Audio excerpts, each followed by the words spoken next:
Welcome to PCR Tech News, your latest tech news with no apologies. This is episode 49, recorded on March 26, 2010. I'm your host, Troy King, with PCR Tech. Thanks for joining us. I really appreciate it. We got a great show for you lined up today, and in fact, it's so great, even I'm going to listen to it, so I'll definitely have this one on playback later. Anyways, thinking of great shows, if you haven't had a chance to listen to episode 48, extended and uncut, I highly recommend doing so. We had our very first ever special guest, Bob Wise with Wise Guys Computer Support. He came in studio and we talked some tech, a lot of good insight, and had some laughs. So definitely check that one out. And it's been warmly received. I've got a good healthy response from it. So thank you to all those who listened.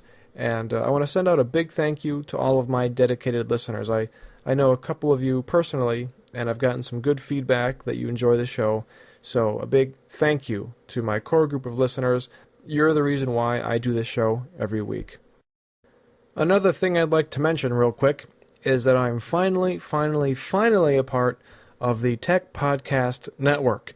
I had created an account a while back, and I set up my feed and everything, but I just wasn't showing up in the news feed, the list of shows. And so I emailed their tech support folks over there, and tip of the cap to the gentleman who worked on this for me. He emailed me back within a day and said, yeah, your account is fine. It needed to get approved and pushed through to the next level. So he took care of that for me, and within 2 days, I was finally showing up in the search listings, and I'm good to go. So finally a proud member of the Tech Podcast Network. Visit techpodcasts.com. If it's tech, it's here. And one last bit I'd like to throw out there before we get into the tech news. Now that I've promoted everyone else, I'd like to chime in about myself, if that's okay, if I can do that on my show. One thing I'm really, I do computer repair and training. I do a lot of that in the Hudson, Wisconsin area. One thing I'd really like to expand upon in my business is the web design part. I really enjoy that. Some days, I just love wrestling with a good piece of code. And one thing about my website designs is that they're clean, they're efficient, and they're Google friendly. Google likes my websites. And I work with a professional creative designer to come up with a design for your site. We sit down and we talk about what your needs are. I go to a graphic designer. We work together to create a professional-looking site that's hip and attractive, and then I go and build it in some clean, Google-friendly code, and before you know it, you're up and running on the internet with a site that everyone loves, especially you. So if you are in need or know someone who needs a site that is Google-friendly and looks wonderful, please give me an email, troy@pcrtech.com, and I'd be glad to help you out.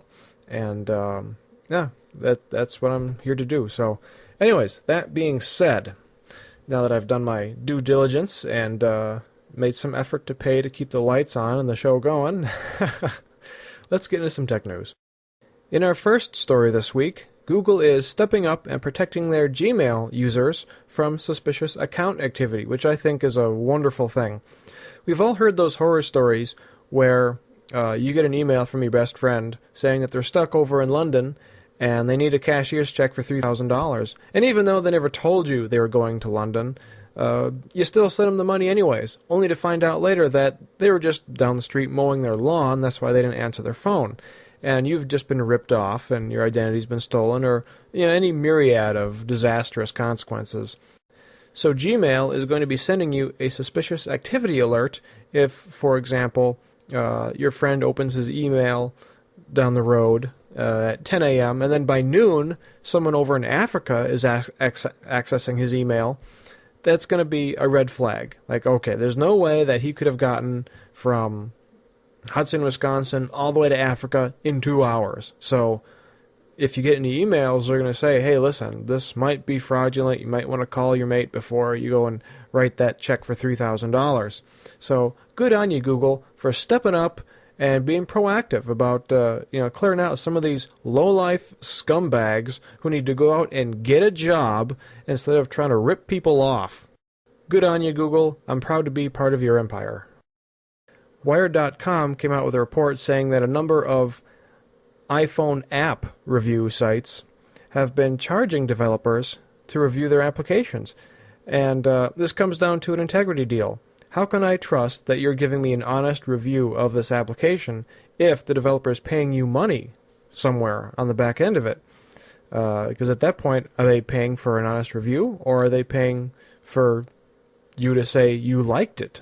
You know, is it going to be an honest review? And there are a number of reviewers out there who do charge for reviews, and they state right up front, if your application sucks, I'm going to give you a bad review, so be prepared. And, you know, some of them will even say, but listen, if it really is just below par and awful, I'll give you your money back and just go and make it better. So that's good of them to do that. But, you know, these review sites, they need to make money some way. I'm not defending them in any way. If you're going to charge for a review, be upfront about it.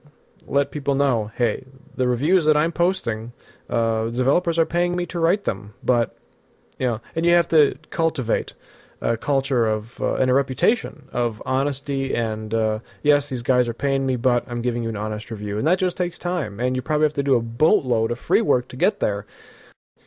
It's certainly not illegal to charge for a review, but it does beg for moral investigation, let's say that.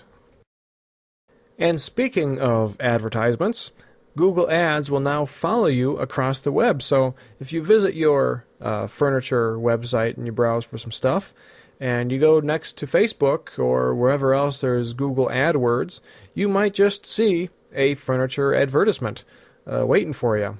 Or if you notice there's a special trip to the Caribbean, and you go on to Facebook or wherever else you go, you might just see that reminder saying, hey, don't forget about that trip. Apparently the beta program has been going on for a while and has had some success, so be prepared to be... Because, you know, they say in marketing that you have to see something at least 3 times before you click on it or respond to it. So be prepared to see some of your favorite and least favorite ads follow you across the web, which just means, boy, they really know where I'm going. I don't know if I like them tracking me. Yikes. And speaking of the web and tracking things, there's a new app for Android called AppBrain, and what it does is that it allows you to install and uninstall Android applications for your phone from their website. I haven't tried it yet, but it's something I'm going to look at this week. I'm just going to give you a sneak peek at what it does before I get into it. But anyways, I guess it's supposed to do a really good job at filtering out through some of the crap that's on the Android market. If you've ever been on there, there is an awful lot of things. And I think they do a pretty good job of presenting the highest rated, most popular apps at the very top of the list. But there's a long list, and so hopefully AppBrain will help filter through some of the clutter and get you to some of the more fun, cool things that Android phones can do. So I'll let you know next week what I think of AppBrain. We'll give it a go.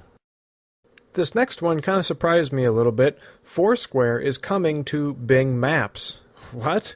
Microsoft getting an edge maybe on something over Google? Odd.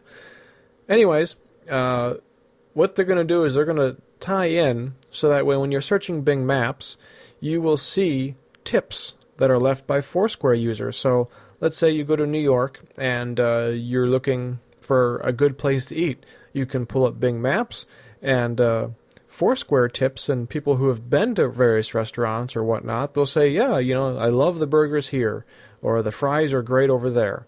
And you yourself can go check out those locations, and you'll even be able to rate some of these experiences. So if you go to the burger joint and they say there's great burgers, you can say, yeah, but mine was burnt, or, you know, just this place doesn't even serve burgers. What are you talking about? So you'll be able to, kind of rate some of these experiences, and really, I think it'll help bring Bing Maps alive. And of course, it won't show, if you're using Foursquare and someone else is on Bing, it's not going to reveal your location. It's just for showing some of the tips and tricks for getting around.